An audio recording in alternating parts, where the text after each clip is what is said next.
Hi everyone, I welcome you all on a new day with our new series that is High ROI Revision for UPSC Prelims 2026.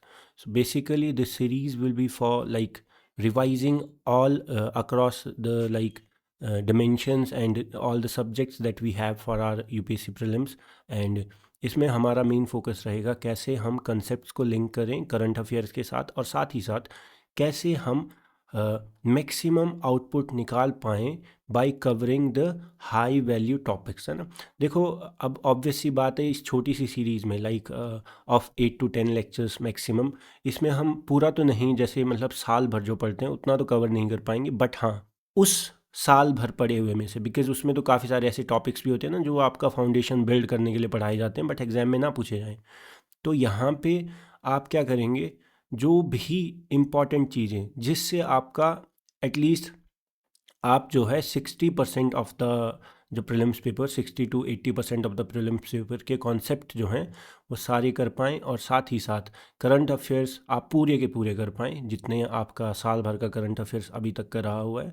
तो हम उसको try करेंगे कैसे हम consolidate करें across all the subjects. It's not just limited to economy, but हम start कर रहे हैं इकोनॉमी के साथ। तो हमारा लेक्चर 1 है that is money and monetary policy, plus हम करेंगे बैंकिंग, है ना, थोड़ा बहुत। तो स्टार्ट करते हैं, आगे चलते हैं ना। तो सबसे पहले हम कवर करेंगे मनी एंड मॉनेटरी पॉलिसी, है ना। तो इसमें हमारे जो टॉपिक्स होंगे, देखो हमारा फोकस रहेगा हम जल्दी से जल्दी काफ़ी सारी चीज़ें रिवाइज कर पाएँ, है ना। तो मैं अज्यूम करता हूँ कि आपको बेसिक कॉन्सेप्ट्स तो आते होंगे और जहाँ पे ज़रूरत होगी मैं बेसिक कॉन्सेप्ट्स को भी समझाऊंगा। लेकिन अभी शुरू करते हैं। सबसे पहले देखो, सबसे पहली चीज़ जो आपको समझनी है इसमें हम पढ़ेंगे डिजिटल पेमेंट्स के बारे में। तो जब हम बात करते हैं कि पेमेंट्स को डिजिटली करना, जैसे पहले कैश से करते थे, है ना, उससे भी पहले बार्टर सिस्टम होता था। तो ये सारी चीज़ें आज के टाइम पे आप डायरेक्टली फ़ोन से, है ना, आप मतलब पेमेंट कर लेते हैं नेट बैंकिंग के थ्रू, यूपीआई के थ्रू, है ना। तो ये सारी जो चीज़ें डिजिटल पेमेंट्स के अंदर आती हैं। तो यहाँ पे सबसे पहले जो चीज़ हमें समझनी है इंपॉर्टेंट डिजिटल पेमेंट्स में, that is NPCI, national payments corporation of India, है ना। ये आपको पता होगा, सबसे सिंपल सी बात, इसी के अंडर आपका सारे जो यूपीआई फैसिलिटी ये सब आती है ना। एनपीसीआई के बारे में क्वेश्चंस, देखो हमारा फोकस रहेगा प्रीलिम्स के लिए रिवीजन। तो हम ट्राई करेंगे कैसे हम क्वेश्चंस मैक्सिमाइज करें। इवन हम ट्राई करेंगे पीवाईक्यू सॉल्व करने की भी सेपरेट लेक्चर्स बना के। बट सबसे पहली चीज़ जो आपको समझनी है दैट इज़ एनपीसीआई के बारे में अगर आपको क्या क्या चीज़ें पता होनी चाहिए। देखो डायरेक्ट हमारा फोकस रहेगा टू द पॉइंट चलना, हम ज़्यादा इधर उधर टाइम वेस्ट नहीं करेंगे। जो बेसिक चीज़ें वो आपको पता होंगी, मुझे पता है ना। तो हम ट्राई करेंगे कैसे हम मैक्सिमम आउटपुट निकाल पाएँ अपने इस शॉर्ट रिवीजन से, है ना। तो एनपीसीआई के बारे में अगर सबसे पहली बात आपको पता होनी चाहिए तो it is an umbrella organisation. किस चीज़ के लिए? फॉर, तो आपको पता होना चाहिए कि कैसे एनपीसीआई एक तरह की अम्ब्रेला मतलब कि इस ये ना एक बहुत बड़ी ऑर्गेनाइजेशन, जैसे मान लो एनपीसीआई एक बहुत बड़ी ऑर्गेनाइजेशन है, इसके अंडर काफ़ी सारे इसके ऑफ शूट्स, इसने जो आपका सिस्टम्स निकाले हैं पेमेंट को फैसिलिटेट करने के लिए, डिजिटल पेमेंट्स को, वो सारी चीज़ें आती है ना। तो ये आपको समझना पड़ेगा कि एनपीसीआई का यूपीआई भी है, आईएमपीएस भी है, भारत बिल भी है ना। तो ये आपको समझना पड़ेगा। आपके बाद आपका एनएसीएच भी है इसका, नाच, उसके बाद एबीपीएस, एईपीएस, है ना, बीबीपीएस, ये सब आपको समझना पड़ेगा कि कैसे, और टोल कलेक्शन, एनईटीसी। तो अम्ब्रेला ऑर्गेनाइजेशन का सिंपल सा मतलब होता है कि ये अम्ब्रेला एंटिटी है, इसके अंडर काफ़ी सारे और भी चीज़ें आती हैं जो मतलब बहुत सारी चीज़ें कवर करता है ना।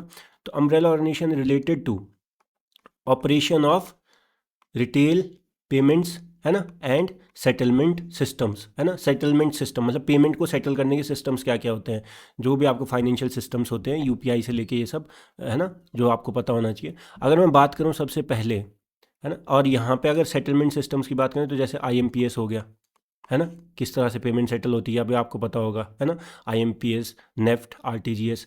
तो अभी तो हमें देखो जहाँ पे बात करें उसकी बात करते हैं। एनपीसीआई में सबसे पहले जो हमें इसमें समझना पड़ेगा दैट इज़ आरबीआई बना कैसे था। आरबीआई बना था by an initiative of RBI, है ना, एंड इंडियन बैंक्स एसोसिएशन। और ये किस प्रोविज़न के अंडर बना था, किस चीज़ के अंडर, किस एक्ट के अंडर? तो it was under the provisions of payment and settlement systems act of 2007, ये तो आपको पता ही होगा। लेकिन क्या ये स्टैट्यूटरी बॉडी है? नहीं, याद रखना है, it is not a statutory body. ये सिर्फ उसके प्रोविजंस के अंडर बनी थी, है ना, उस एक्ट से नहीं बनी एनपीसीआई। तो फिर क्वेश्चन आता है, अगर ये स्टैट्यूटरी नहीं है तो क्या है? It is a not for profit, है ना। ये रजिस्टर्ड है as not for profit company. किसके? अगर कंपनी है तो under the section 8 of companies act 2013, है ना। तो ये आपको समझ आना चाहिए। अच्छा, इसके इनिशिएटिव क्या क्या है? तो अभी मैंने बताया, सबसे पहले यूपीआई। यूपीआई क्या करता है? आप मोबाइल बेस्ड आप ट्रांसफ़र कर सकते हैं पैसों का, है ना, इंटरबैंक ट्रांसफ़र कर सकते हैं without needing a separate wallet. जैसे पेटीएम वैलेट या इन सब वैलेट में आपको पैसा डिपॉजिट करने की जरूरत नहीं होती, आप डायरेक्टली अपना बैंक अकाउंट में पैसा पड़ा रहेगा, आपको वैलेट में डालने की नीड नहीं, आप डायरेक्टली यूपीआई के थ्रू इंटरबैंक ट्रांसफ़र कर सकते हैं। एनपीसीआई का दूसरा इनिशिएटिव जिस पे पीवाईक्यू आ चुका है, दैट इज़ रुपे कार्ड, है ना। रुपे कार्ड का नेटवर्क, डोमेस्टिक नेटवर्क हमारे इंडिया का। जैसे फॉरेन नेटवर्क की अगर मैं बात करूँ इंटरनेशनल, तो मास्टर कार्ड, वीज़ा, है ना, वैसे ही रुपे कार्ड। आपने कार्ड के ऊपर लिखा हुआ देखा होगा रुपे, है ना, ये आपको पता होना चाहिए। इसमें और इनिशिएटिव की बात करूँ तो आईएमपीएस, है ना, इमीडिएट पेमेंट सर्विस, जिसमें आपका क्या होता है कि आप कैसे भी 24/7 इंटरबैंक ट्रांसफ़र कर सकते हैं, है ना। और आपका अगर मैं बात करूँ फिर, मतलब विदाउट नीडिंग यूपीआई, है ना। यूपीआई में तो लिमिट्स होती है ना, इसकी लिमिट्स थोड़ी ज़्यादा होती हैं यूपीआई से, ये आपको पता ही होगा, आरटीजीएस, नेफ्ट और इन सब में डिफरेंस, है ना। और अगर मैं बात करूँ भारत, फिर आपका बीबीपीएस होता है, भारत बिल, है ना। इसमें अगर मैं आपको बात करूँ तो इसमें काफ़ी सारी जितने भी टाइप के आपके बिल पेमेंट्स होती हैं वो इस फैसिलिटी से आप कर सकते हैं, है ना। और नेक्स्ट होता है आपका एबीपीएस, आधार बेस्ड पेमेंट सिस्टम, जहाँ पे आपका आधार से लिंक होके आप डायरेक्टली किसी के अकाउंट में पैसा ट्रांसफ़र कर सकते हैं, ना, डायरेक्ट बेनिफिट ट्रांसफ़र, ये सब। उसके बाद सीटीएस आपको पता होगा, चेक ट्रंकेशन सिस्टम। इसमें क्या होता है? ट्रंकेशन मतलब कि देखो, अगर मान लो ये एक पार्टी ए है और ये एक पार्टी बी है, ठीक है, इसने इसको चेक पेमेंट की। अब ये जाके बैंक में चेक डिपॉजिट करेगा, तो देखो होगा क्या, मान लो इसने चेक पे कुछ लिखा हुआ है। अब हो सकता है ना कि ये बंदा उस चेक पे लिखे हुए अमाउंट को चेंज कर दे या कुछ, या फेक चेक है ऐसा कुछ। तो इसलिए क्या होता है कि बैंक क्या करता था, पहले इस चेक को क्या करता था आपका, पहले वेरीफाई करवाता था, मतलब ए से, फिर आपका वो रिलीज़ करता था पेमेंट। लेकिन यहाँ पे क्या होता है कि आप जो ए बंदा होगा वो सीधे क्या करेगा, अपने चेक को यहाँ भी देगा, बी पार्टी को पे करेगा, साथ ही साथ एक फ़ोटो लेके अपने बैंक को भेज देगा।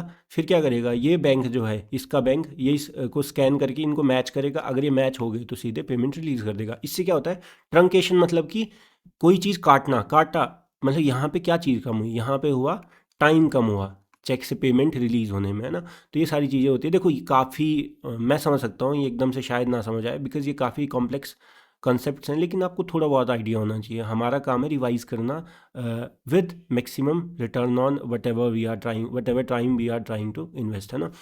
और नेक्स्ट आपको पता होगा ई रूपी। अब ध्यान देना, यहाँ पे बता दे रहा हूँ मैं, एक होता है ई रूपी, RUPI समझो इसको, है ना। एक होता है ई रूपी, ये वाला। अब देखो ये रूपी तो क्या है, करेंसी की तरह है, तो इसको बोलते हैं CBDC, central bank digital currency, है ना। ये RUPI है तो it is just like a QR code type, मतलब वाउचर, है ना। इसमें क्या होता है कि आपका किसी को भी आप जैसे गिफ्ट कार्ड की तरह, है ना, वैसा कुछ यूज़ कर सकते हैं। देखो मैं काफ़ी सारी टर्मिनोलॉजी एग्जैक्ट नहीं यूज़ कर रहा हूँ ताकि आप सिर्फ समझ पाएँ और प्रीलिम्स में क्वेश्चन अटेम्प्ट कर पाएँ।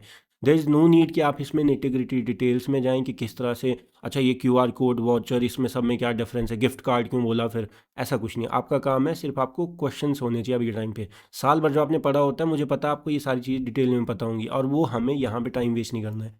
तो इसको आप ऐसे याद रख सकते हैं, ये RUPI है और ये रुपी है। रुपी मतलब कि रुपया, है ना, करेंसी। तो ये तो कौन लॉन्च करता है, RBI। ये तो आपका कोई भी डिजिटल वैलेट्स, ये सब कोई भी आप खुद भी बाई करके किसी को दे सकते हैं, QR, है ना। सरकार भी देती है, जो भी अगर कोई DBT, डायरेक्ट बेनिफिट ट्रांसफ़र करना हो कुछ, है ना, किसी को कोई अलाउंस देना हो, मान लो किसी एक स्कीम के अंडर, तो उसमें आप दे सकते हैं। इसमें खास बात क्या होती है कि because it is a digital QR code, तो इसको आप गिफ्ट कोड की तरह, मतलब आप इसमें ना प्रोग्रामिंग कर सकते हो। प्रोग्रामेबल मतलब कि आप इसमें अमाउंट सेट कर सकते हो, आप इसमें ये भी सेट कर सकते हो कि इसकी पेमेंट कहाँ होगी। तो अगर आपने मान लो किसी को ये QR कोड गिफ्ट किया उसकी एजुकेशन के लिए मान लो, और वो बंदा कहीं और उसको गलत काम के लिए यूज़ ना कर पाए, तो इसमें आप मतलब वो सारी चीज़ें सेटअप कर सकते हैं। इसलिए ये इंपॉर्टेंट रहता है, न्यूज़ में रहता है ना, आपको पता होना चाहिए। नेक्स्ट अगर हम बात करें इसमें, तो UPI के बारे में थोड़ा पता कर लेते हैं। देखो UPI क्या है, यूनिफाइड पेमेंट्स इंटरफेस।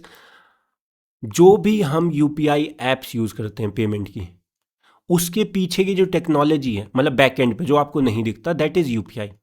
आपने सुना होगा ना, जैसे आप वेबसाइट देखते हैं, वेबसाइट के पीछे जो HTML कोडिंग होती है ना, वो सारी चीज़ें, मतलब आपका एक पेज होता है, उसी तरह क्या होता है, आपको पेटीएम दिखता है, सेंड, ये, लेकिन उसके पीछे जो सारा, जो भी बैक एंड पे जिस टेक्नोलॉजी पे वो बना है, उसको बोलते हैं इंटरफेस। मतलब जो इंटरफेस, पेमेंट इंटरफेस है, उसको बोलते हैं यूपीआई। ये किसने लाया था? एनपीसीआई। डायरेक्ट क्वेश्चन हो सकता है ना, ये आपको पता होना चाहिए।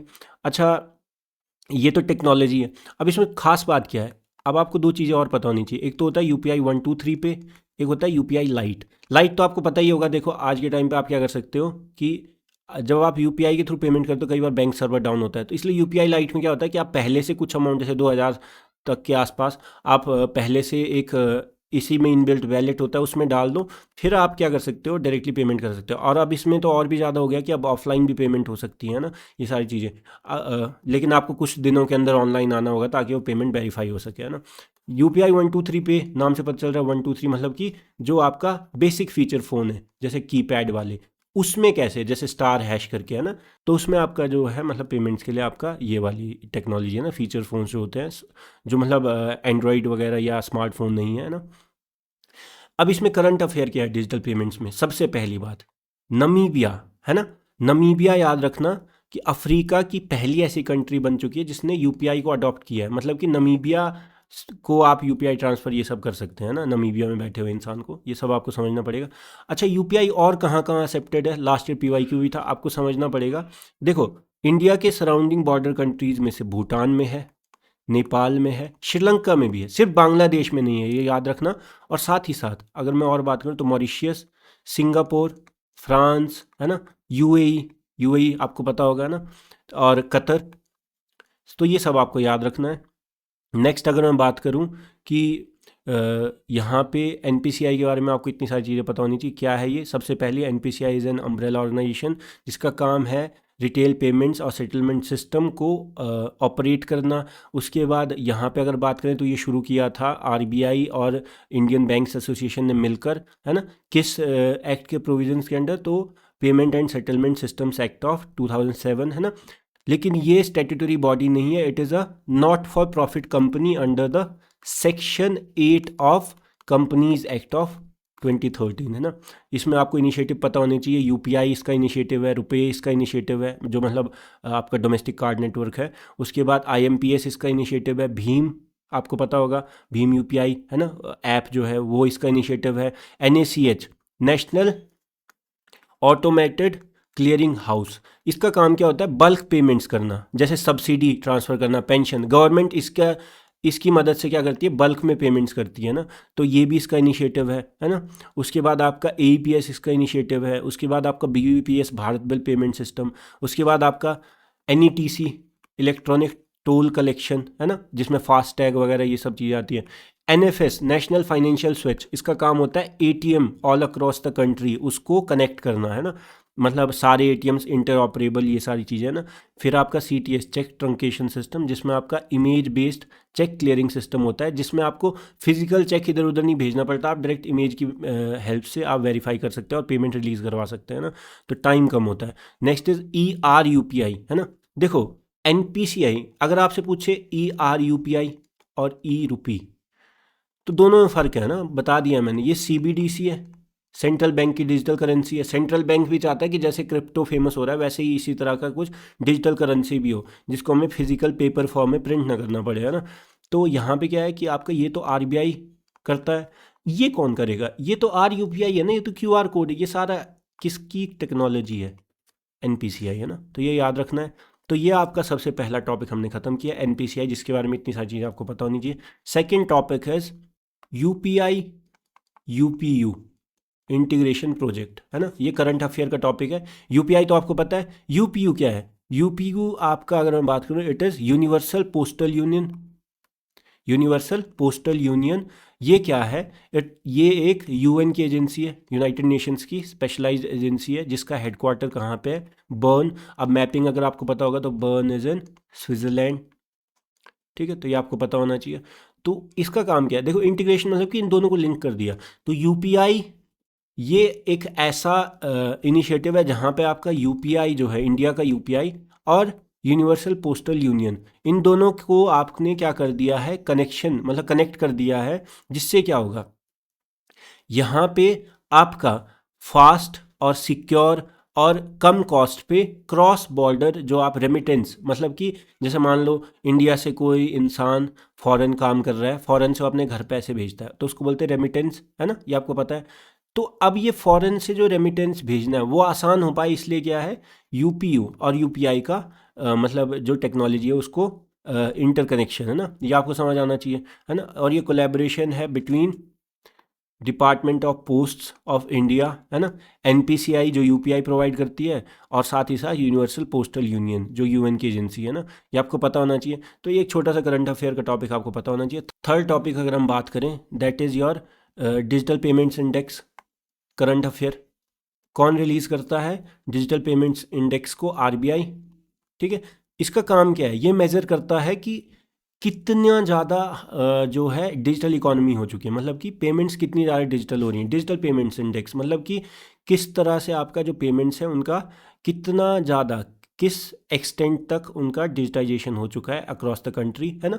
तो उस हिसाब से ये आपका क्या करता है, एक मतलब पब्लिश करता है इंडेक्स, है ना। और इसको साल में आरबीआई 2 बार पब्लिश करता है, मतलब सेमी एनुअली, है ना। तो आपका 6-6 महीने में पब्लिश करता है, ठीक है।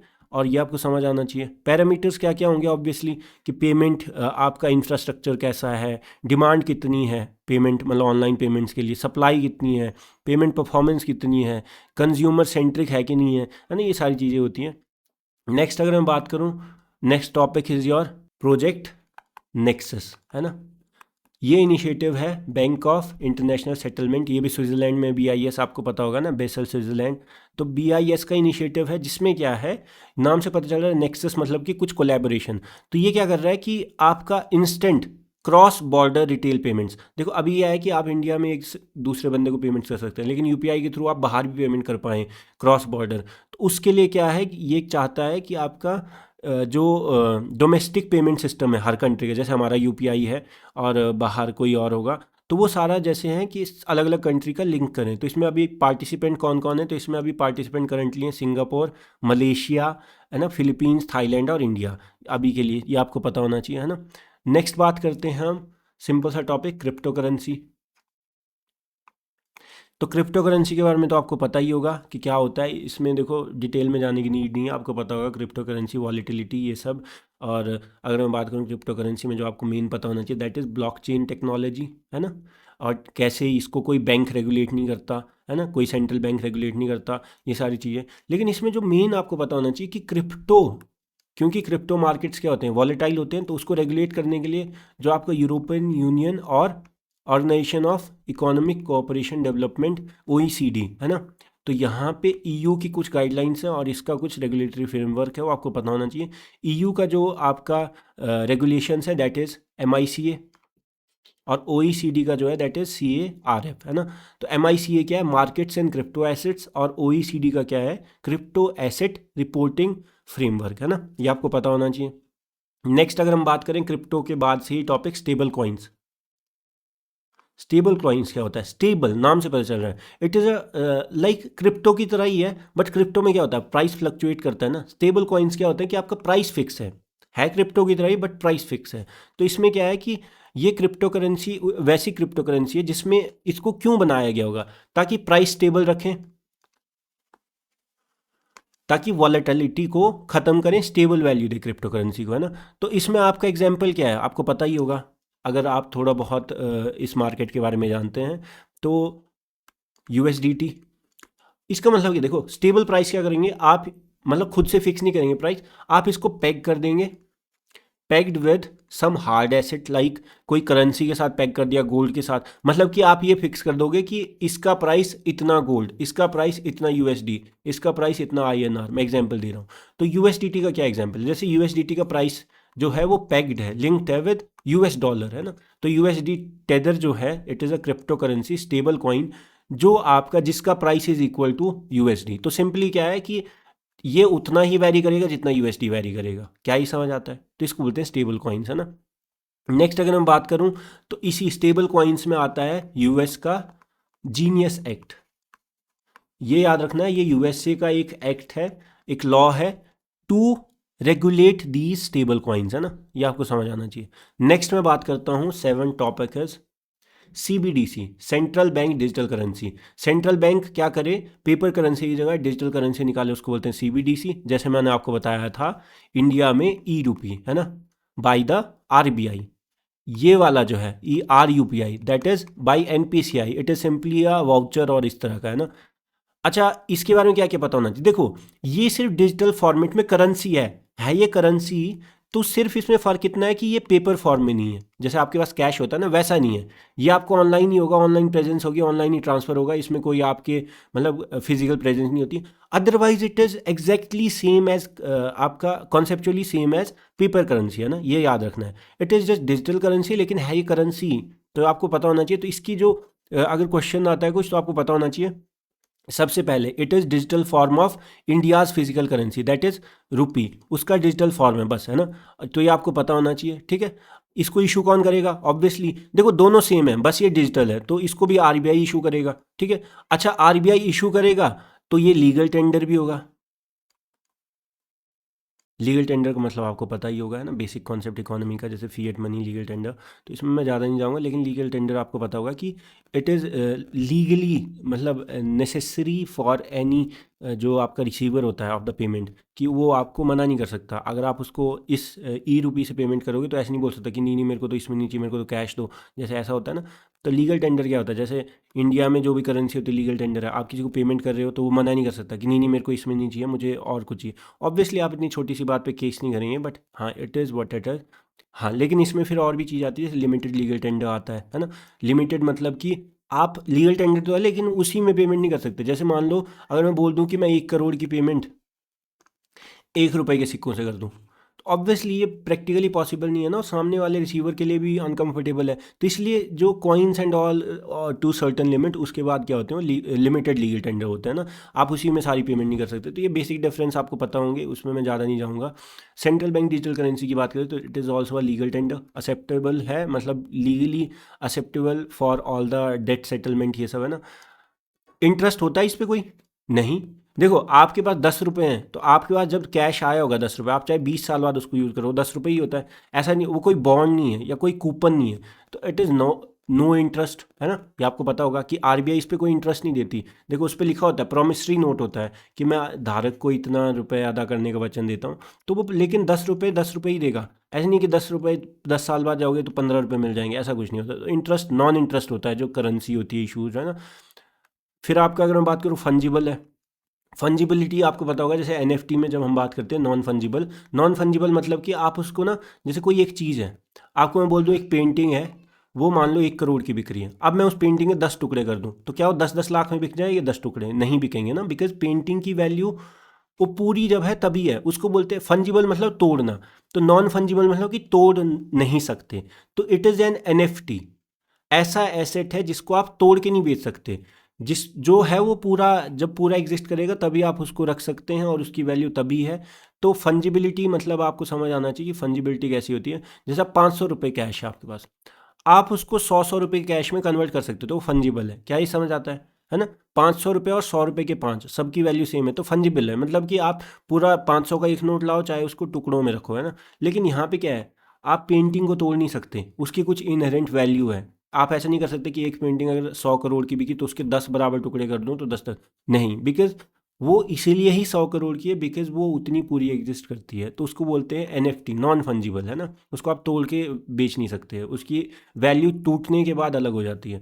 तो ये क्या है, करेंसी, ये तो फंजिबल है ना। ऑब्वियसली आप क्या कर सकते हो, इसको अलग अलग कन्वर्ट कर सकते हो। 1000 रुपये का ई रूपी है तो उसको 100 100 रुपये करके बेच सकते हो, 10 10 रुपये करके पेमेंट कर सकते हो, है ना। दो टाइप के होंगे ऑब्वियसली, होलसेल होंगे, रिटेल होंगे। रिटेल मतलब कि पर्सन टू पर्सन, होलसेल होंगे जो आपका इंटरमीडियरी और फाइनेंशियल इंस्टीट्यूशंस, इन सब के लिए, है ना। ये आपको पता होना चाहिए, ठीक है। नेक्स्ट टॉपिक की अगर मैं बात करूँ तो मनी के कुछ बेसिक कॉन्सेप्ट्स बहुत इंपॉर्टेंट है ना, मनी कॉन्सेप्ट्स, ठीक है। ये इसलिए इंपॉर्टेंट ही आपको पता होना चाहिए। देखो, सबसे पहले डिमांड फॉर मनी। अब मनी की डिमांड क्यों होती है, देखो बेसिक 3 रीज़न होते हैं आपका। अगर मैं बात करूँ तो ट्रांजैक्शन डिमांड होती है, स्पेकुलेटिव होती है और प्रिकॉशनरी होती है। ट्रांजैक्शन मतलब कि आपको पैसे की जरूरत क्यों है, ट्रांजैक्शन करने के लिए, कोई चीज़ खरीदने बेचने के लिए ना। स्पेकुलेटिव मतलब कि स्पेकुलेशन करना, मतलब कि यार मैं ना पैसा यहाँ इन्वेस्ट कर दूंगा, या ये चीज़ बढ़ जाएगी, गोल्ड इसमें इन्वेस्ट कर दूंगा, तो वहाँ पे इन्वेस्ट करने के लिए जो डिमांड होती है कि मतलब मुझे ना इतना पैसा चाहिए गोल्ड में इन्वेस्ट करने के लिए, तो वो डिमांड कुछ खरीदने के लिए नहीं है, वो इन्वेस्ट करने के लिए, बिकॉज आपको स्पेकुलेशन है कोई एसेट्स वगैरह की, तो उसको बोलते हैं स्पेकुलेटिव डिमांड। प्रिकॉशनरी क्या होती है कि आपको पता है कि यार कोरोना आ गया तो पैसे बचा के रखता हूँ, या मान लो कोई अगर मंदी चली है, रिसेशन चला है, या कोई ऐसी चीज़ हो रही है, आपको पता है कि यार वॉर चली है कहीं पे तो कुछ हो सकता है, प्राइसेस बढ़ सकते, तो अलग से पैसा बचा के रखता हूँ, या अपने मेडिकल इश्यूज़ के लिए आप पहले से इमरजेंसी फंड रखते हैं, तो उसको प्रिकॉशनरी बोलते हैं, वो डिमांड जो होती है प्रिकॉशंस के लिए, है ना। तो ये तीन तरह की, लेकिन अगर आपको पता होना चाहिए कि टोटल डिमांड ऑफ मनी सिर्फ ये होता है फॉर्मूला, है ना, ये बुक्स के हिसाब से, ये आपको एज इट इज़ याद रखना है, इसमें प्रिकॉशनरी इंक्लूड नहीं करते, ठीक है। तो ये आपको, बिकॉज उसको भी एक तरह से ट्रांजेक्शन में ही देखा जाता है कि प्रिकॉशनरी भले ही है लेकिन अल्टीमेटली वो ट्रांजेक्शन के लिए यूज़ हो रहा है, तो है ना। तो याद ये रखना है, देखो डिमांड तो तीन टाइप की होती है, लेकिन टोटल डिमांड ऑफ मनी में ये नहीं इंक्लूड होता, ये फॉर्मूला है एग्जैक्ट इकोनॉमी का, है ना, तो आपको पता होना चाहिए, इसमें कोई एज सच कोई एक्सप्लेनेशन नहीं है। नेक्स्ट इज, अगर मैं बात करूँ आरबीआई की बैलेंस शीट की, सप्लाई ऑफ मनी में आरबीआई, आरबीआई के लिए बैलेंस शीट में अगर मैं बात करूं तो आपको पता होना चाहिए एसेट्स होते हैं एक साइड लाइबिलिटीज होती है। तो आरबीआई के लिए एसेट क्या होगा, आरबीआई के लिए एसेट होगा जिनसे उनको मतलब कुछ कमाई हो रही है, जैसे गोल्ड हो गया, गोल्ड रखा रखा है आरबीआई के पास, तो गोल्ड का प्राइस बढ़ेगा तो आरबीआई के पास जो भी आपका प्राइस चेंज की वजह से जो भी इनकम होगी, है ना, प्रॉफिट होगा वो। उसके बाद आपका अगर मैं बात करूँ तो लोन्स जो देता है आरबीआई, कोई भी बैंक अगर लोन्स दे रहा है तो उस पर उसको इंटरेस्ट मिलता है ना, तो वो उसका एसेट है, बिकॉज वो संपत्ति है, क्योंकि वो उसको कुछ कमा के दे रही है। तो बैंक के लिए लोन्स जो होते हैं उसके एसेट्स होते हैं, ठीक है। अगर जैसे गवर्नमेंट सिक्योरिटी आरबीआई के पास मान लो, तो उसका मतलब है कि उसने गवर्नमेंट को लोन दे के रखा है। गवर्नमेंट सिक्योरिटी होना मतलब कि लोन दे के रखा है ना गवर्नमेंट को, तभी तो उसके पास सिक्योरिटीज़ हैं। तो वो क्या है, मतलब एक कूपन रेट होगा, उस हिसाब से आरबीआई जब गवर्नमेंट सिक्योरिटी वापस लेगी गवर्नमेंट, तो उस पे आपका जो है उसको इंटरेस्ट मिलेगा, तो वो भी एसेट्स होते हैं। फिर आपका फॉरेन एक्सचेंज रिजर्व्स जो होते हैं, ठीक है, चाहे आईएमएफ के हों चाहे एसडीआर वगैरह कुछ भी, तो ये क्या होते हैं, ये भी सारा आपका क्या है, इस पे भी इंटरेस्ट मिल सकता है ना, या प्राइस अगर फ्लक्चुएट होगा तो। लाइबिलिटी में क्या आता है, जो चुकाना है, सबसे पहले करेंसी इन सर्कुलेशन, जो भी आरबीआई करेंसी, जो भी पेपर करेंसी प्रिंट करता है या डिजिटल करेंसी, वो सारा उसके एसेट्स नहीं लाइबिलिटी, बिकॉज वो उसने दे रखा है, ठीक है।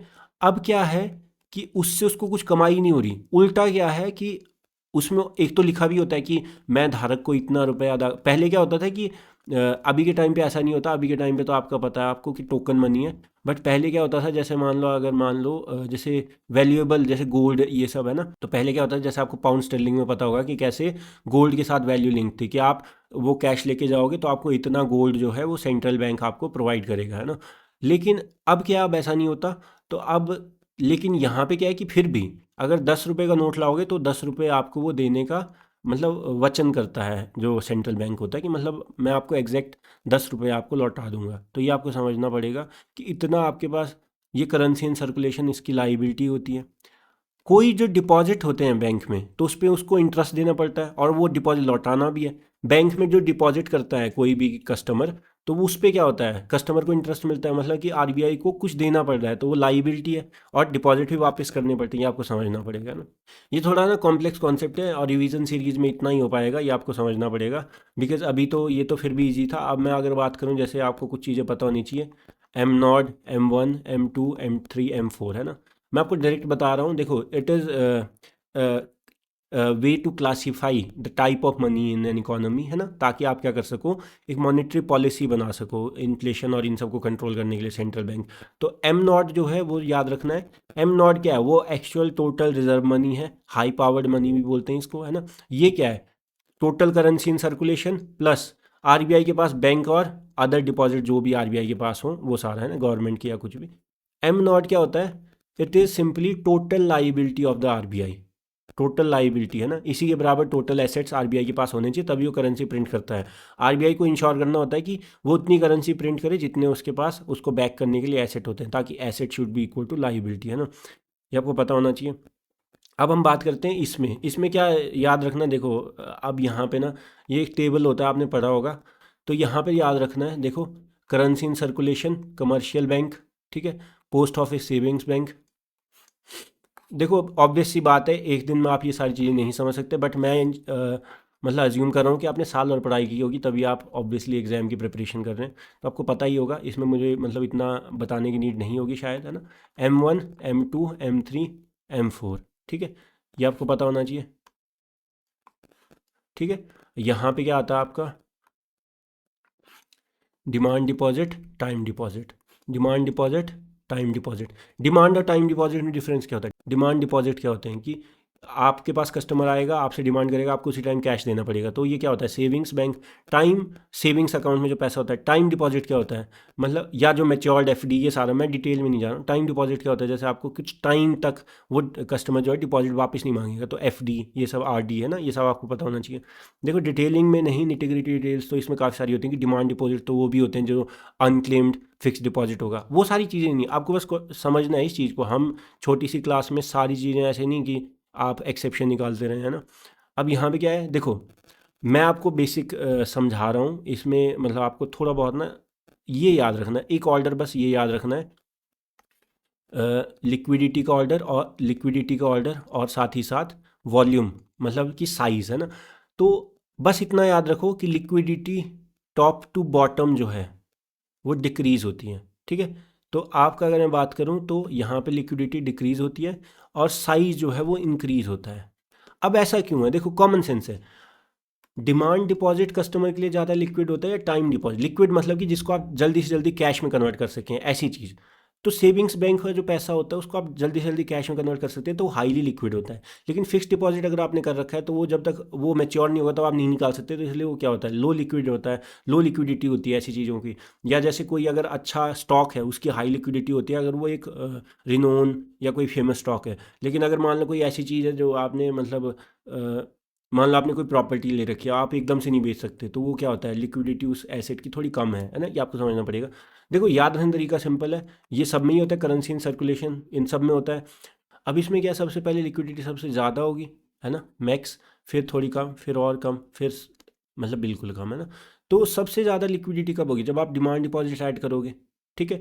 ये आप नहीं ऐड करोगे बिकॉज इससे तो लिक्विडिटी कम हो जाएगी, ये भी नहीं ऐड करोगे। ये क्यों नहीं ऐड करोगे? बिकॉज आप ये मानते हो कि कमर्शियल बैंक से जल्दी जल्दी आपको पैसा मिल जाता है, इसमें आपका स्कीम्स एंड ऑल ये सारी चीज़ें होती हैं।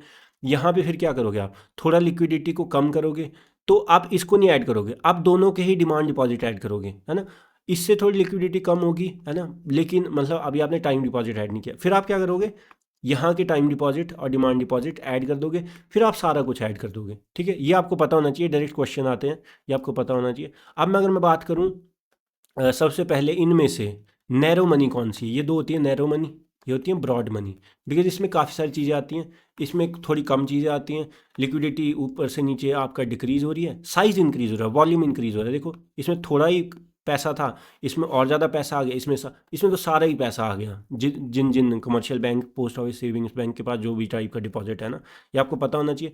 इससे हमें एक चीज़ मिलती है, तभी मैंने आपको बताया। देखो एम नॉट क्या था? Total currency in circulation, high powered money, ये सब है ना, या बैंक के आरबीआई के पास डिपॉजिट या अदर डिपॉजिट। तो जितना भी आरबीआई के मतलब आपका मैं बात करूँ लाइबिलिटी होती है, टोटल लाइबिलिटी, वो होता है एम नॉट। तो यहाँ पे मनी मल्टीप्लायर होता है, दैट इज M3/M0, है ना। ये आपको पता होना चाहिए कि M3/M0 money multiplier in an economy, है ना। ये क्या होता है कि एग्जिस्टिंग पैसे से आप कितना पैसा जनरेट कर सकते हो इकोनॉमी में। इसका मतलब क्या होता है? देखो मतलब ये ना थोड़ा मतलब अगर मैं बात करूँ CRR की, तो ऐसे सोचो, एक चीज़ होती है कैश रिजर्व रेशो, है ना। इसमें क्या होता है कि आप कस्टमर ने बैंक में कुछ डिपॉजिट किया, मान लो 100 रुपया, 100 में से मान लो 4% जो है इसका, 4 रुपया बैंक आरबीआई को दे देगा, आरबीआई के पास सेफ्टी के लिए, बफर के लिए, बैंक रन के टाइम के लिए ना। अब क्या होगा? बाकी 96 से ये बिजनेस करेगा। अब होता पता क्या है? कस्टमर के दिए हुए 100 रुपये से, मान लो अब ये कस्टमर 1 है, ठीक है, बैंक में गया, 100 रुपये डाला, 4% CRR, 4 यहाँ गया, 96 वापस, दूसरे कस्टमर को लोन दे दिया, उस कस्टमर ने किसी और को पेमेंट की, उस थर्ड कस्टमर ने वो पेमेंट आके फिर से कैश क्या कर दिया, 96 रुपीज़ दोबारा डिपॉजिट किए, फिर से 4% गया वापस। तो ऐसे करके पता क्या हुआ? पैसा तो 100 रुपये ही था, लेकिन बैंक के पास सोचो कितनी बार शो होगा, एक बार इसके अकाउंट में शो होगा, एक बार इसके पास से 96, मतलब इतने लोगों का काम निकल रहा है। तो पता क्या होता है? ये थोड़ा ना कॉम्प्लेक्स कंपाउंडिंग कॉन्सेप्ट होता है, ये आपको पता होना चाहिए कि कैसे किस तरह से आपका पैसा जो है मनी जो है मल्टीप्लाई होती है इकोनॉमी में, है ना, CRR के हिसाब से। ये आपको पता भी होगा। नेक्स्ट जो कॉन्सेप्ट होता है that is velocity of money. अब ये क्या होता है कि मनी कितना ज़्यादा इधर उधर मूव कर रही है। मतलब कि एक होता है कि आपने पैसा रखा 10 रुपये, आपने खर्चे ही नहीं 10 साल, तो उस मनी की वेलोसिटी है बिल्कुल कम, ज़ीरो, है ना। या कभी मतलब जब बाद में जाके, तो ये क्या होता है, वेलोसिटी क्या होता है कि कैसे एक तरह से जो मनी है वो सर्कुलेट करती है इन एन इकोनॉमी, है ना। तो इससे क्या शो होता है, इससे शो होता है कि कितनी ज़्यादा फ्रीक्वेंटली आपको मॉनेटरी ट्रांजेक्शन्स हो रही हैं, उसको बोलते हैं आपका वेलोसिटी ऑफ मनी, है ना। और ये कब ज़्यादा होता है, ऑब्वियसली जब इकोनॉमिक ग्रोथ हो रही होगी तो आपका काफ़ी सारी कंज्यूमरिज्म बढ़ेगा, चीज़ें खरीदेंगे लोग, है ना, काफ़ी सारा इन्वेस्टमेंट्स होंगी, ये सारी चीज़ें, ये आपको समझना पड़ेगा। लेकिन जब रिसेशन है तो लोग पैसा खर्चने से बचते हैं, तो इसीलिए क्या होता है, वेलोसिटी ऑफ मनी कम हो जाती है। दूसरी बात, गरीब लोगों के हाथ में वेलोसिटी ऑफ मनी ज़्यादा होती है, बिकॉज उनके पास जो पैसा है उन्होंने वो खरीदने के लिए दे देना, कोई चीज़ वो बचा नहीं सकते। लेकिन रिच अगर कोई बंदा है, उसके पास मान लो वेल्थ है, मान लो कुछ बिलियंस में, तो उसका 90% ऑफ द मनी जो बैंक में ही रहती है, वो इंटरेस्ट आता रहता है, तो इसलिए वेलोसिटी ऑफ मनी पुअर लोगों के हाथ में ज़्यादा होती है, रिच के हाथ में जनरली कम होती है। इकोनॉमिक प्रोग्रेशन हो तो ज़्यादा होती है, इकोनॉमिक रिसेशन हो तो कम होती है ना, बेसिक कॉन्सेप्ट। नेक्स्ट अगर मैं बात करूँ गवर्नमेंट सिक्योरिटी को बाई करने के लिए आरबीआई ने रिटेल डायरेक्ट गिल्ड स्कीम, है ना, ये आपको पता होगा 2021 में लॉन्च की थी। डायरेक्ट पता होना चाहिए कि ये क्या है, कई बार पूछ सकता है। तो ये एक डायरेक्ट इनिशिएटिव है। तो इससे क्या होगा कि आरबीआई ने अलाउ करा है कि रिटेल इन्वेस्टर्स जो हैं वो डायरेक्टली क्या कर सकते हैं, इन्वेस्ट कर सकते हैं गवर्नमेंट सिक्योरिटी में, बिना किसी एक्सटर्नल कंपनी की मदद के, है ना। ये आपको समझना पड़ेगा। नेक्स्ट होता है एक चीज़ पीएसएल, प्रायोरिटी सेक्टर लेंडिंग। अब इसमें क्या होता है, बैंक जो भी लोन देते हैं उसमें से कुछ सेक्टर्स को उनको प्रायोरिटी पे रखना पड़ता है कि पहले इनको लोन दो इतना, फिर उसके बाद बाकियों को लोन दो अपनी मर्जी से। तो पीएसएल क्यों होता है ऐसा, इसलिए ताकि सारा लोन सिर्फ अमीरों को ना मिले, कुछ लोन जैसे किसी गरीब किसान को मिल जाए, किसी सेल्फ हेल्प ग्रुप को मिल जाए, किसी सोसाइटी को मिल जाए, है ना, कोई आपका मान लो एग्रीकल्चर लोन मिल जाए, वीकर सेक्शन को लोन मिल जाए, एमएसएमई को लोन मिल जाए, है ना। तो ये आपको समझना पड़ेगा। फिर आपका जैसे रिन्यूएबल एनर्जी, एक्सपोर्ट क्रेडिट, ये सारी चीज़ें, सोशल इंफ्रास्ट्रक्चर, एजुकेशन, तो पीएसएल इसीलिए मैंडेटेड होता है। पीएसएल आपको पता भी होगा, देखो पीएसएल के लिए आपका जो गाइडलाइंस होती हैं वो इशू होती हैं बैंकिंग रेगुलेशन एक्ट ऑफ 1949 के अंडर, आरबीआई कंट्रोल करता है। ये इसलिए होता है ताकि क्रेडिट फ्लोज को इंश्योर कर पाएँ to the important sectors of the economy, कि लोन उनको भी मिल रहा है कि नहीं मिल रहा, प्रायोरिटी सेक्टर, कि इनको प्रायोरिटी पे रख के आप पहले इनको लोन दो फिर उसके बाद बाकियों को, ताकि इकोनॉमी चलती रहे, है ना, इकोनॉमी में सबके पास क्रेडिट अवेलेबिलिटी हो। क्रेडिट मतलब कि लोन, है ना, credit formal term for loan, है ना। तो पीएसएल आपको पता होना चाहिए। पीएसएल के लिए आपको पता होना चाहिए, पीएसएल से बैंक्स पे अप्लाई होते हैं, मतलब कि पीएसएल के जो नॉर्म्स है कि इतना लोन आपको इनको देना है, जो भी वीकर सेक्शंस ये सब, तो वो सिर्फ बैंक्स के लिए होता है। नॉन बैंकिंग फाइनेंशियल कंपनीज होती है एनबीएफसी, उनके लिए नहीं होता, याद रखना, ये डायरेक्ट क्वेश्चन हो सकता है। तो पीएसएल टारगेट की अगर मैं बात करूँ तो ये आपको पता भी होगा 40% होता है, आरआरबी के लिए 75% होता है, रीजनल रूरल बैंक्स के लिए, स्मॉल फाइनेंस बैंक्स के लिए 60% होता है, अर्बन कोऑपरेटिव बैंक्स के लिए भी 60% होता है। ये आपको याद रखनी नहीं होती है, बट फिर भी आपको पता होना चाहिए ना। इसमें जो मेन चीज़ जो आपको याद रखनी है दैट इज़ पीएसएल के अंडर आते हैं पीएसएल सर्टिफिकेट्स।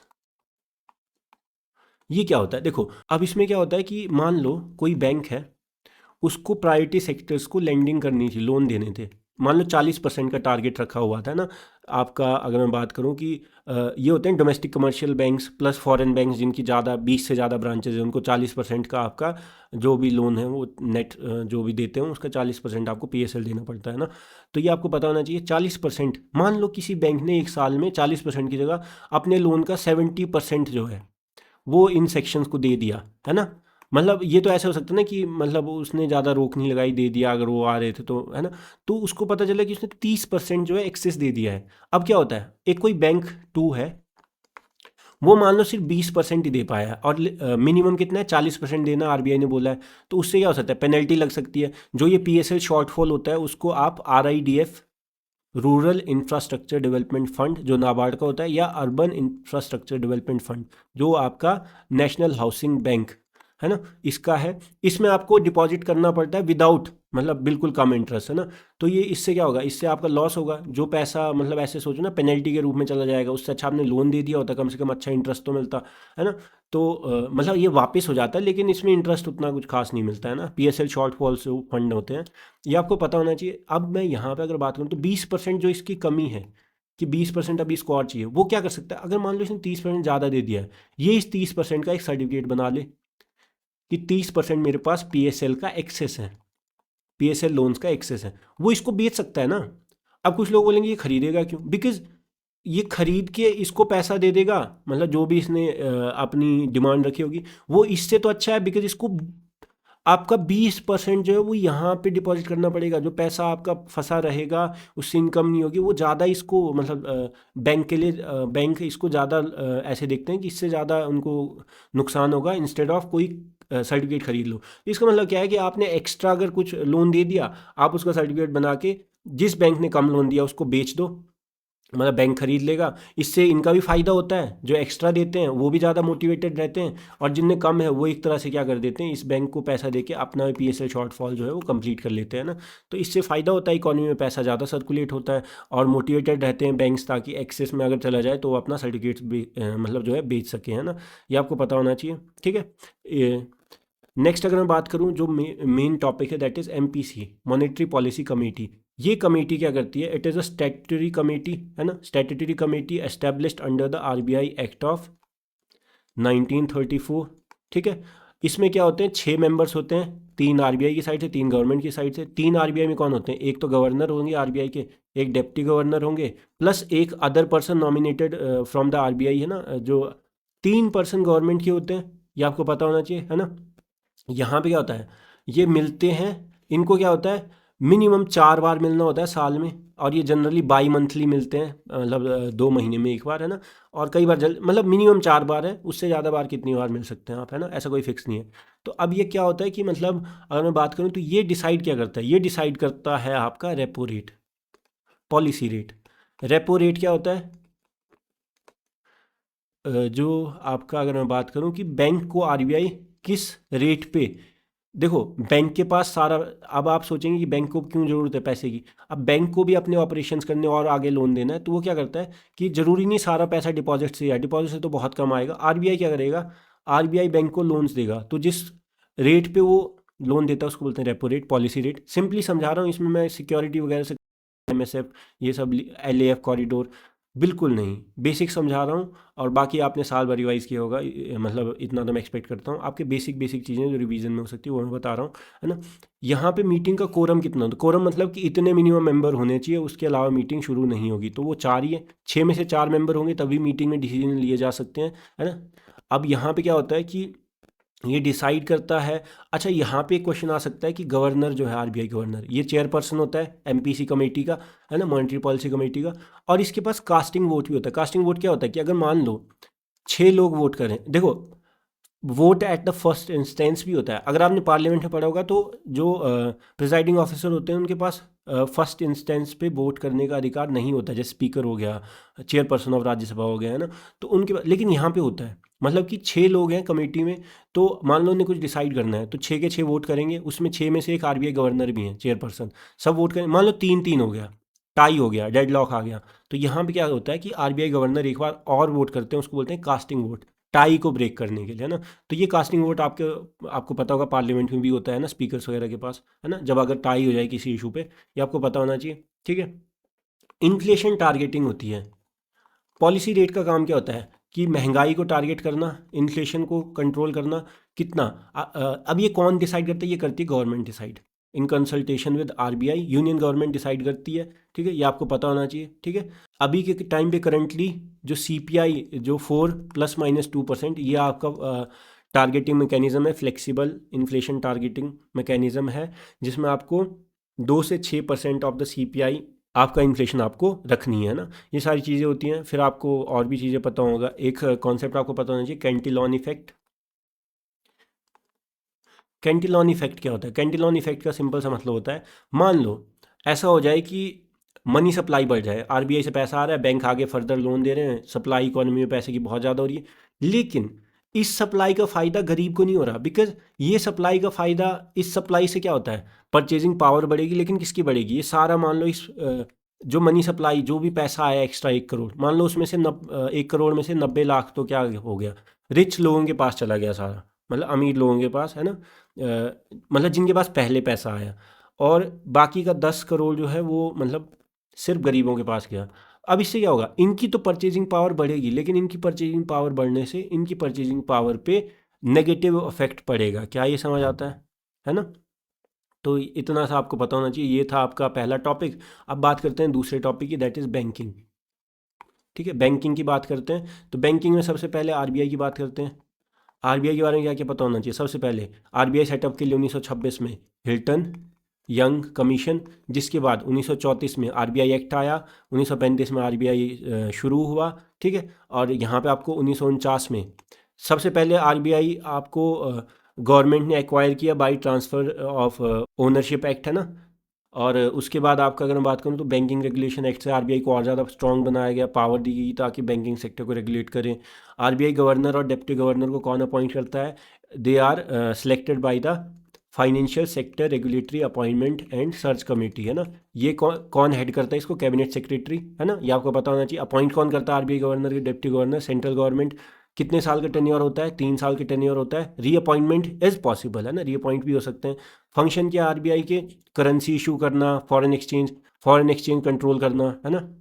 फिर आपका पब्लिक डेट मैनेजर होता है, जो भी सारा गवर्नमेंट सिक्योरिटी ये सब है ना बैंक का। उसके बाद बैंक को रेगुलेट करता है। बैंक के लिए lender of the last resort, bank को अगर कहीं से पैसा नहीं मिल रहा है ना, तो डिपॉजिट वगैरह से, तो वो यहाँ से ले सकता है, रेपो रेट और इन सब से, है ना, एमएसएफ और एसडीएफ, ये सब आपको पता होगा। आरबीआई के कौन कौन से पोर्टल इंपॉर्टेंट होते हैं? E Kuber, core banking solution of the RBI. UDGAM, unclaim deposit के लिए, है ना। प्रवाह, प्रवाह है आपका जो आपका डायरेक्ट लाइसेंस बैंक और एनबीएफसी अगर किसी ने खोलना है तो उसके लिए जो ऑनलाइन आपका पोर्टल है लाइसेंसिंग के लिए, वो सब। Daksh portal for the supervision of banks and NBFC, है ना। ये आपको पता होना चाहिए। देखो, एनबीएफसी में जनरली आरबीआई का ज़्यादा कंट्रोल उन पे होता है जो एनबीएफसी डिपॉजिट भी लेती हैं, क्योंकि उसमें क्या होता है, कस्टमर का डिपॉजिट आ रहा है, तो ये फिर थोड़ा ना आपका सेंसिटिव इश्यूज हो जाते हैं। बिकॉज अगर एनबीएफसी कहीं फ्रॉड करके भाग गई ये कुछ, तो यहाँ पे आरबीआई का सुपरविजन ज़्यादा होता है। लेकिन अगर कोई डिपॉजिट नहीं दे रही, नॉन डिपॉजिट टेकिंग एनबीएफसी है, तो उन पे उतना ज़्यादा मतलब कंट्रोल नहीं होता आरबीआई का, ना। मतलब उतना ज़्यादा आरबीआई के अंडर मतलब रखते नहीं है इसको। नेक्स्ट अगर मैं बात करूँ, आरबीआई की इनकम कहाँ कहाँ से होती है? अभी भी बताया, गवर्नमेंट सिक्योरिटी पड़ी है उससे होगी, एसेट्स, फॉरेन एसेट्स होते हैं, लोन्स दिए हुए हैं उससे होगी, इंटरेस्ट आएगा। सीनियर आज, अब सीनियर आज क्या होता है? इससे कैसे आरबीआई को प्रॉफिट होता है? अब देखो, आरबीआई ने 10 रुपए का नोट दिया, है ना, इशू करा, लेकिन क्या उस 10 रुपए को नोट को इशू करने के लिए उसको एक्चुअल में 10 रुपए खर्च करने पड़े? नहीं। मान लो उसको खर्च करने पड़े, मान लो 4 रुपए, 5 रुपए, तो जो बाकी का बचा हुआ 6 रुपए है, क्योंकि ये टोकन मनी है ना, उसको बोलते हैं प्रॉफिट ड्यू टू सीनियर आज, है ना। बिकॉज जो फेस वैल्यू है और जो इंट्रिंसिक वैल्यू है मनी की, वो डिफर करती है ना 10 रुपए। इतना मैं डिटेल में नहीं जाऊंगा इसमें, ये पिछले साल का पीवाईक्यू भी था, आपको पता होना चाहिए। इशूइंग करेंसी जो प्रॉफिट आता है, ठीक है। आरबीआई अब जो ये सारी इनकम होती है, इससे क्या करती है? इससे सबसे पहले तो अपने ऑपरेशनल एक्सपेंसेस निकालती है। फिर आपका बफर, मतलब कि कोई भी क्राइसिस ना हो उसके लिए बफर रखती है इमरजेंसी के लिए, है ना।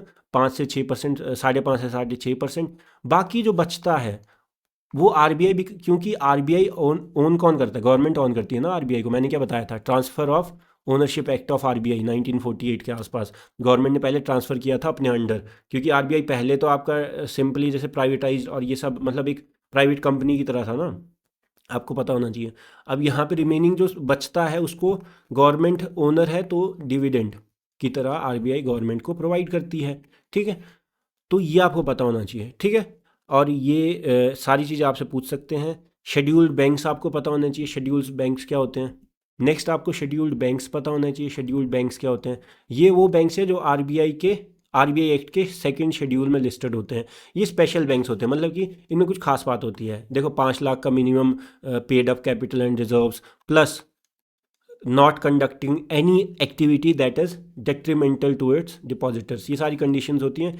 इससे क्या फ़ायदा होता है? अगर ये शेड्यूल बैंक हो जाता है कोई बैंक, तो आरबीआई मतलब उसका ट्रस्ट वर्दी ज़्यादा हो जाता है। आरबीआई से ज़्यादा ज़्यादा उसको मतलब सपोर्ट मिलेगा।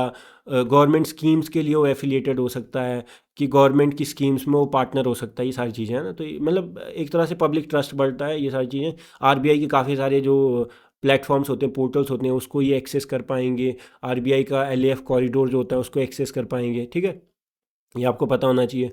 नेक्स्ट अगर मैं बात करूँ तो एसएफबी एंड पेमेंट बैंक्स, है ना, ये आपको पता होना चाहिए। स्मॉल फाइनेंस बैंक्स आपको पता ही होगा, मतलब ये थोड़े, मतलब ऐसे सोचो कि कमर्शियल बैंक से थोड़े स्मॉल स्केल के, इनका काम है कि इनका पीएसएल टारगेट बहुत ज़्यादा होता है, ताकि हम क्या करें, मोर क्रेडिट प्रोवाइड करें to the unserved and undeserved sections of the society. इसमें कितना होता है, 75%। पेमेंट बैंक्स के बारे में आपको एक चीज़ पता होनी चाहिए, they can not provide loans, और वो एफडी वगैरह भी नहीं, मतलब टाइम डिपॉजिट भी नहीं ले सकते, ठीक है। तो ये आपको पता होना चाहिए। पेमेंट बैंक जैसे पेमेंट आपका पेटीएम था पहले, है ना, अभी के टाइम पे और भी हैं जैसे पेमेंट बैंक्स, तो ये आपको पता होना चाहिए कि पेमेंट बैंक्स क्या कर सकते हैं, आपका लोन नहीं इशू कर सकते, और आपका क्रेडिट कार्ड भी नहीं इशू कर, because that is a type of loan, है ना। लेकिन डेबिट कार्ड इशू कर सकते हैं, बिकॉज ऑब्वियसली डेबिट कार्ड मतलब कि आपका टाइम डिपॉजिट नहीं और डिमांड डिपॉजिट में से पैसा निकलता है, एफडी वगैरह भी नहीं करवा सकते, है ना। ये आपको पता होना चाहिए। इसमें आपका एक चीज़ जो आपको पता होनी चाहिए, इंडिया पोस्ट पेमेंट बैंक, है ना, जो पोस्टल डिपार्टमेंट है इंडिया का, उसने शुरू किया था 2018 में। इसको 100% गवर्नमेंट ऑफ इंडिया ओन करती है, department of post under the ministry of communication. इसमें 3 टाइप के अकाउंट होते हैं, आपको पता होना चाहिए, सरल, सुगम और सफल, है ना, ये आपको पता होना चाहिए। नेक्स्ट हम बात करते हैं कोऑपरेटिव बैंक्स। कोऑपरेटिव सोसाइटीज़ के अंडर पहले ही आते थे, बाद में इनको 1966 में आपका बैंकिंग रेगुलेशन एक्ट के अंडर लाया गया, है ना। तो पहले ये कोऑपरेटिव सोसाइटीज़ के अंडर आते थे। तो इसमें 2 टाइप के कोऑपरेटिव बैंक्स होते हैं, ऑब्वियसली रूरल कोऑपरेटिव और अर्बन कोऑपरेटिव, है ना। रूरल कोऑपरेटिव को कौन कंट्रोल करता है, इसको ड्यूअल, देखो आरबीआई भी करता है प्लस स्टेट गवर्नमेंट भी करती है। अर्बन कोऑपरेटिव को सिर्फ आरबीआई रेगुलेट करता है, ठीक है। इसी के अंडर आपको पता होना चाहिए कि कैसे रूरल कोऑपरेटिव में एक छोटा सा पोर्शन आता है, that is PACS, primary agriculture credit society. This is not a bank, this is just a credit society, ये समझना पड़ेगा आपको। और इसको आरबीआई नहीं मैंडेट करता, because it is not a bank, it is a credit society. तो इसको कौन रेगुलेट करेगा, रजिस्ट्रार ऑफ कोऑपरेटिव सोसाइटीज़, है ना। इतना आपको पता होना चाहिए। पीएसीएस आर नॉट बैंक्स, है ना, इंपॉर्टेंट, है ना। नेक्स्ट बात करते हैं एआईएफआई, आईफाई, ऑल इंडिया फाइनेंशियल इंस्टीट्यूशंस, है ना। तो ये वो इंस्टीट्यूशंस हैं जो ना ही एनबीएफसी है, ठीक है, ना ही आपका, जैसे मैं अगर बात करूं तो ये आरबीआई के अंडर भी नहीं आते डायरेक्टली, है ना। ये आपका कंपनीज एक्ट के अंदर कंपनीज हो सकती हैं, या आपका सेपरेट एक्ट्स हो सकते हैं पार्लियामेंट के उसके हिसाब से। जैसे आपका एग्जिम हो गया जो 1982 में, है ना, इसका काम क्या होता है, एक्सपोर्ट इंपोर्ट के लिए डायरेक्ट क्रेडिट प्रोवाइड करना। It is an I FI, है ना, इसको गवर्नमेंट ऑफ इंडिया 100% ओन करती है। फिर आपका नाबार्ड हो गया, national bank for agricultural and rural development 1982, ठीक है। ये क्या है, ये आपका डायरेक्ट लोन नहीं देता किसी को, मतलब ये आपका जैसे लोगों को डायरेक्ट लोन नहीं देता। ये क्या करता है, आरआरबी, रीजनल रूरल बैंक्स को फाइनेंस करता है, ये आपको समझना पड़ेगा। It is also 100% own by RBI. इसका एक फंड जो मैंने बताया था जिसमें पीएसएल शॉर्टफॉल जाता है, दैट इज़ आरआईडीएफ, है ना, ये आपको पता होना चाहिए। Next is national housing bank 1995। ये क्या करता है, हाउसिंग फाइनेंशियल कंपनीज जो होती हैं एचएफसीज, उनको फाइनेंस करता है, और साथ साथ बैंक्स को भी। It is also 100% own by government of India. ये कौन सा फंड, यूआईडीएफ, अभी बताया था पीएसएल शॉर्टफॉल के टाइम पे। नेक्स्ट आता है सिडबी, है ना। सिडबी आपका जो जनरली क्या होता है, एमएसएमई से रिलेटेड जो एनबीएफसी या बैंक्स होते हैं उनको लेंडिंग करता है। इसको ओन कौन करता है, it is owned by SBI, LIC etcetera. याद रखना है, it is not owned by government of India, है ना, ये आपको पता होना चाहिए। तीनों तो government of India, this is not owned by government of India, ठीक है। नेक्स्ट बात करूँ, एनबीएफसी होता क्या है, नॉन बैंकिंग फाइनेंशियल कंपनीज, है ना। नॉन बैंकिंग मतलब कि ये बैंक्स एज सच बैंक्स नहीं है ये, बट इनकी भी एक्टिविटीज़ जो आती हैं वो सारी मतलब इसी फाइनेंशियल चीज़ों से होती है। जैसे आपका स्टॉक्स हो गया, स्टॉक ब्रोकर्स, ये सब, है ना। उसके बाद आपका जैसे इंश्योरेंस रिलेटेड, पेंशन से रिलेटेड, ये सारे तो अलग अलग होते हैं। जैसे आपका इसमें रेगुलेटरी बॉडीज़ भी अलग अलग होती हैं। जैसे अगर मान लो स्टॉक वगैरह से रिलेटेड सेबी है, अगर कोई एनबीएफसी डायरेक्ट लेंडिंग और ये सब चीज़ें करी जैसे होम लोन, गोल्ड लोन्स, है ना, या एसेट रिकंस्ट्रक्शन, तो उसके लिए आरबीआई करेगा ऑब्वियसली, अगर वो लेंडिंग ऑपरेशन है। फिर आपको इंश्योरेंस के लिए आईआरडीएआई होता है, पेंशन के लिए पीएफआरडीए होता है, ठीक है। और निधि कंपनी जो आती हैं वो मिनिस्ट्री ऑफ कॉर्पोरेट अफेयर्स में आती हैं, कॉर्पोरेट अफेयर्स में। चिट फंड्स स्टेट गवर्नमेंट्स के अंडर रेगुलेट होते हैं, है ना, ये सब आपको पता होना चाहिए। नेक्स्ट अगर हम बात करते हैं, दैट इज़ लोन्स में बात करते हैं एनपीए की। देखो एनपीए क्या होता है, नॉन परफॉर्मिंग एसेट, ऐसा लोन जो रिकवर नहीं हो सकता। नॉन परफॉर्मिंग, वो कुछ परफॉर्म नहीं, एसेट होता है, loans are asset to the banks. लेकिन अगर ऐसा लोन जो रिकवर भी नहीं हो रहा ना जिस पे इंटरेस्ट आ रहा है, उसको बोलते हैं नॉन परफॉर्मिंग एसेट। तो इसमें क्या होता है, देखो एसेट कई टाइप के होते हैं। सबसे पहले होता है स्टैंडर्ड एसेट, जिस पे टाइमली लोन के इंटरेस्ट रिपेमेंट हो रही है, अच्छा खासा है ना, उसमें कोई इशू नहीं है। फिर मतलब जिसमें रेगुलर रिपेमेंट हो रही है और जो परफॉर्म कर रहा है। उसके बाद क्या होता है, अगर 30 दिन तक आपका लोन ओवर ड्यू हो जाए, 1 से 30 दिन, तो स्पेशल मेंशन अकाउंट बन जाता है 0। फिर आपका 30 से 60 दिन ओवर ड्यू हो जाए तो स्पेशल मेंशन अकाउंट 1 हो जाता है।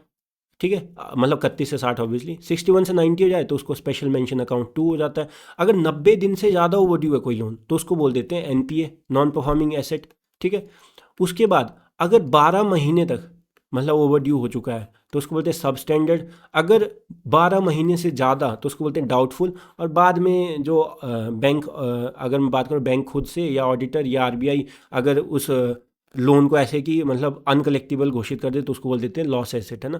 तो इसीलिए प्रोविजनिंग होती है, मतलब कि जितने सारे एनपीए, अगर मान लो किसी बैंक है, कोई बैंक ब्रांच है, कोई बैंक है या कोई बैंक है, उसके पास अपना इतना सारा एनपीए मान लो, तो उस एनपीए के कॉरस्पॉन्डिंग उसको कुछ एक्स्ट्रा पैसा रखना पड़ता है, एक्स्ट्रा एसेट, मतलब एक्स्ट्रा आपको कैपिटल रखना पड़ता है, जिससे वो लॉसेस को रिकवर कर पाए और मतलब बैंक रन और बैंक क्राइसिस ना हो, उसको बोलते हैं प्रोविजनिंग, है ना। तो इसका मतलब क्या होता है कि जितना ज़्यादा एनपीए बढ़ेगा उतना ज़्यादा एसेट रखना पड़ेगा, मतलब मतलब वो उसको ना, फिर ये जो एसेट रखना पड़ रहा है ना, इसको ये लोन नहीं दे सकता बाद में। तो ये क्या हो जाता है, इस वजह से क्या हो जाता है, बैंक का जो है एसेट जो है वो डिटेरियोरेट हो जाता है, मतलब कि जो पैसा वो दे सकता था उसको वो पैसा एक्स्ट्रा साइड रखना पड़ रहा है ना। तो ये आपको पता होना चाहिए। नेक्स्ट बात करते हैं रिकवरी ऑफ एनपीए।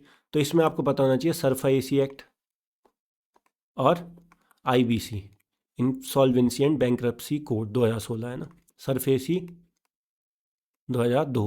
इसमें क्या होता है कि आपको नोटिस देना पड़ता है, बैंक नोटिस देते हैं अगर 90 दिन से ज़्यादा ओवरड्यू होता है, और बैंक को 60 दिन पहले नोटिस करना पड़ता है, और वो बैंक जो है सीज कर सकता है, सेल कर सकता है जो भी सिक्योरिटी में कोलेट्रल एसेट होंगे उनको, है ना। लेकिन ये छोटे मोटे लोन्स के लिए नहीं होता, जैसे एग्रीकल्चरल लोन पे नहीं अप्लाई होता, अनसिक्योर्ड लोन्स पे अप्लाई नहीं होता जहाँ पे कोई कोलेट्रल ना हो। लोन्स अगर 1 लाख से कम हो उस पर अप्लाई नहीं होता। ठीक है, ये सारा आपको पता होना चाहिए। ठीक है, यहाँ से जो एसेट आपका सीज होते हैं फिर उसको एसेट रिकंस्ट्रक्शन कंपनीज जो हैं वो खरीदती हैं और उससे कुछ भी मतलब बेच के रिकवर करने का ट्राई करती हैं, मतलब पैसा, है ना, जो भी लॉस या जो एनपीए था वो सब। आईबीसी क्या है, इंसॉल्वेंसी एंड बैंक्रप्सी। इसमें क्या है कि इंस्टेड ऑफ सीज सेल ये सब चीज़ें, मतलब कि एकदम से, इसमें क्या होता है, मीडिएशन होता है। मीडिएशन एक इंसॉल्वेंसी प्रोफेशनल होता है जिसका काम होता है क्रेडिटर और डेटर, इन दोनों के बीच में कुछ मीडिएशन लाना, कि इंटरेस्ट रेट कुछ थोड़ा, अगर मान लो पेमेंट नहीं कर पा रहे हैं तो इंटरेस्ट रेट थोड़ा चेंज कर दो, अगर पेमेंट नहीं कर पा रहे हैं तो लोन टेन्योर बढ़ा दो। ये सारी चीज़ें डिस्कस होती हैं, उस हिसाब से डिसाइड होता है ना। ये आपको पता होना चाहिए। इसमें आपका अथॉरिटी आपको पता होनी चाहिए कैसे, मतलब नेशनल कंपनी लॉ ट्रिब्यूनल के अंदर ये सारे केसेस आते हैं ना। और यहाँ पे आपको ये किसके अंडर आता है, IBC, ministry of corporate affairs, है ना, ये आपको पता होना चाहिए। नेक्स्ट बात करते हैं बेसल नॉर्म्स। अब बेसल नॉर्म सिंपली क्या है, ये भी एनपीए से रिलेटेड है। अगर मान लो किसी कंपनी में मतलब रिस्की एसेट्स हैं जिस पे उनको कुछ फ़ायदा नहीं हो रहा और उससे रिस्क ज़्यादा बढ़ रहा है, बैंक रन हो सकता है, तो उसके लिए आपको क्या करना पड़ता है, रिस्क वेड एसेट के हिसाब से आपको कैपिटल रखना पड़ता है एक्स्ट्रा। सेम लाइक, मतलब थोड़ा ऐसा समझो प्रोविजनिंग की तरह। देखो एग्जैक्ट यहाँ पे ये मत सोचना कि जज करना कि नहीं ये तो ऐसा एग्जैक्ट नहीं होता। मैं बस आपको इतना बोल रहा हूँ कि अगर आपको 4 ऑप्शन आते हैं कि बेसल नॉर्म्स किस रिलेटेड है, तो आपको पता होना चाहिए कि बैंक्स के, मतलब आपका मैं बात करूँ तो बैंक्स के फाइनेंशियल रेगुलेशन के रिलेटेड, बैंक्स के रिस्क को कम करना, बैंक रन, बैंक क्राइसिस, है ना, ये सब चीज़ें, तो ये आपको पता होना चाहिए। नेक्स्ट बात करते हैं क्रेडिट वर्दीनेस की। क्रेडिट वर्दीनेस क्या होती है कि आपके पास कोई लोन लेने आ रहा है तो आप उसको लोन दोगे कि नहीं दोगे, वो वर्दी है कि नहीं। तो उसके लिए 2 चीज़ें होती हैं, एक होती है क्रेडिट इन्फॉर्मेशन कंपनीज, एक होती है क्रेडिट रेटिंग एजेंसी, है ना। तो सीआईसी जो होती है वो इंडिविजुअल बोरर्स, मैं आप इन सब के जो क्रेडिट स्कोर होते हैं उस तरह से आपका एक तरह से क्रेडिट वर्दीनेस ऑफ इंडिविजुअल्स उसको असेस करता है। क्रेडिट रेटिंग एजेंसीज जो होती है वो कंपनीज या गवर्नमेंट की क्रेडिट वर्दीनेस को चेक करती हैं। तो सीआईसी जो होता है इसमें जैसा आपका सिबिल आता है, ठीक है, एक्सपेरियन आता है, इक्विफैक्स। ये क्या करते हैं, इंडिविजुअल पर्सन्स की क्रेडिट वर्दिनेस को असेस करते हैं। इसको रेगुलेट कौन करता है, इसको रेगुलेट करता है RBI. Next is credit rating agencies, ये क्या करते हैं, credit worthiness of companies and government. इसको रेगुलेट कौन करता है, याद रखना, इसको करता है सेबी। ठीक है, सेबी करता है। इसमें क्या आते हैं, जैसे क्राइसिल केयर, आईसीआरए, है ना, ब्रिक वर्क्स, ये सारे आपका क्रेडिट रेटिंग एजेंसीज हैं। बात क्या होती है इसमें, एक डिजिटल ऐसे न्यूमेरिक स्कोर आता है, जैसे आउट ऑफ दिस, है ना, जैसे 600, 500। इसमें क्या आता है, इसमें ग्रेड्स आते हैं, जैसे A+, ये सब, है ना, ये आपको पता होना चाहिए। ठीक है, ग्रेडिंग सिस्टम होता है अल्फ़ाबेटिकल, मतलब इस तरह से क्रेडिट वर्दिनेस चेक होती है। यहाँ पे जो पैरामीटर होता है, मतलब जो फाइनल रिजल्ट आता है, दैट इज़ न्यूमेरिकल, और CRA में आपका ये ग्रेडेड अल्फ़ाबेट्स, है ना, ये आपको पता होना चाहिए। नेक्स्ट बात करते हैं आपका Swift, society for world wide interbank financial telecommunications, है ना। ये क्या है, देखो सबसे पहले तो 1973 में फाउंडेशन थी इन बेल्जियम। ठीक है, ये क्या है, it is a cooperative society, है ना, कोऑपरेटिव सोसाइटी। जो भी इसके मेंबर बैंक्स हैं वो इसको ओन करते हैं, है ना। और ये मतलब अराउंड 10,000 प्लस फाइनेंशियल इंस्टीट्यूशंस इन 200 प्लस कंट्रीज़ उनको कनेक्ट करती है। ठीक है, ये है क्या, financial messaging. It is not for transaction and all, it is for financial transaction के बिहाइंड जो मैसेज होते हैं, जिसमें आपका मान लो एक बैंक मतलब इंटर बॉर्डर, क्रॉस बॉर्डर में आपका फाइनेंशियल मैसेजेस सेंड कर सकते हैं, जैसे पेमेंट की इंस्ट्रक्शन होगी, फाइनेंस मैसेजेस हो गए, सिक्योरिटी सेटलमेंट्स के मैसेजेस हो गए। तो वो जो सारी टेक्नोलॉजी होती है वो इसके अंडर होती है। इंडिया का अपना क्या है, लोकल लेवल पे कंट्री के अंदर SFMS, है ना, ये आपको पता होना चाहिए। और इससे रिलेटेड ये क्वेश्चन क्या है कि जैसे देखो रशिया यूक्रेन वॉर के टाइम पे 2022 में रशियन बैंक्स को इससे डिस्कनेक्ट कर दिया गया था, ताकि अब वो क्या है, क्रॉस बॉर्डर पेमेंट्स ना, इसलिए रशिया और ये सब चीज़ें जो है, ब्रिक्स जो है, इसमें ऑल्टरनेटिव देख रहा है, जैसे ब्रिक्स पे हो गया। ठीक है, BRICS is working on an alternative to SWIFT which is BRICS pay, है ना, ये आपको पता होना चाहिए। तो ये सारी चीज़ें होती हैं, देखो। तो यहाँ पे मेरे हिसाब से लेक्चर काफ़ी बड़ा हो गया, एंड हमने काफ़ी सारी चीज़ें कवर की, दोनों ही टॉपिक्स में से, बैंकिंग हो चाहे आपका मनी एंड ऑल, है ना। तो देखो ऑब्वियस सी बात है, साल भर जो आप पढ़ते हैं वो इतना एक दिन में या एक लेक्चर में नहीं कवर हो सकता, बट हमारा मोटिव है कि आपको रिवीजन हो। रिवीजन है ना, it is not foundation. Foundation होता तो आपको एक एक बेसिक बेसिक चीज़ बताते, लाइक रेपो रेट क्या होता है उसको बेसिक बताते, सिक्योरिटी ये सब, कब SLR सिक्योरिटी प्लेज करनी होती, कब नहीं करनी होती, क्या LAF कॉरी, इतना नहीं। देखो बेसिक इतना कि आपको ना, अगर कोई क्वेश्चन ईजी आ जाए या कोई क्वेश्चन मॉडरेट हो और उसमें एलिमिनेशन या कॉन्सेप्ट लग पाए, तो वो सॉल्व हो पाए प्रीलिम्स का, है ना। और बाकी तो आपने साल भर पढ़ा होगा, उससे हो जाएगा।